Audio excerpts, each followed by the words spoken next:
नमस्कार मंडळी, जसं मी सांगितलं होतं मी खूप साऱ्या मिरच्या आणलेल्या आहे आणि याच्या मला दही मिरच्या करायच्या होत्या. त्याच्यासाठी मी मिरच्या पूर्ण निवडून घेतल्या आणि त्यांना धुवून जे आहे ना ते तेव्हाच ठेवून दिलं दुपारी.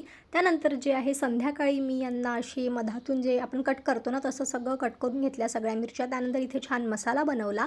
त्याच्यामध्ये मी अख्खे धने आणि अख्खे जिरं जे आहे ना ते छान भाजून घेतलं आणि त्यानंतर त्याला मिक्सरला जे आहे बारीक करून घेतलं, पावडर बनवून घेतलं. त्याच्यामध्ये थोडंसं आमचूर पावडर आणि मीठ घातलं आणि थोडासा चाट मसाला घातला, थोडंसं चटपट टेस्ट येण्यासाठी.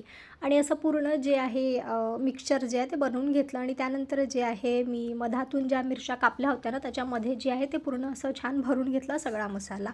आता हे सगळं झालं. त्याच्यानंतर दही घेतलं होतं. इथे मी अर्धा लिटर दही आणलं होतं. त्याला छान असं मिक्स करून घेतलं आणि त्यामध्ये ज्या मिरच्या मी बनवलेल्या होत्या त्या पूर्ण मिरच्या ज्या आहेत त्या टाकून दिल्या आणि पूर्ण हाताने जे आहे त्या व्यवस्थित मिक्स करून घेतल्या, म्हणजे जे दही आहे ते सगळ्या मिरच्यांना लागलं पाहिजे असं.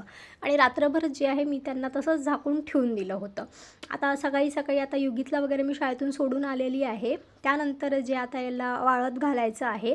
आता बाल्कनीमध्ये मी प्लास्टिक टाकलं आहे. प्लास्टिकवरच जे आहे पूर्ण मिरच्या टाकून घेते आहे. वरती टेरेस आहे पण टेरेसवर मला टाकायचं नाही, कारण वरतीनं खूप जास्त कबूतर असतात आणि ते सतत त्यांनी तोंड वगैरे लावलं कबुतरांनी तर मला नाही चांगलं वाटत ते, म्हणून मी वरती नाही टाकत. म्हटलं इथे शक्यतो 3 तासाची छान कडक ऊन येते दुपारी, तर बऱ्यापैकी जे आहे ऊन येऊन जाईल आणि ही काय एका दिवसात वाळणार नाही आहे. याला 3-4 दिवस जे आहे मला ऊन दाखवावी लागणार आहे, त्याच्यानंतरच जे आहे ह्या वाळणार आहे.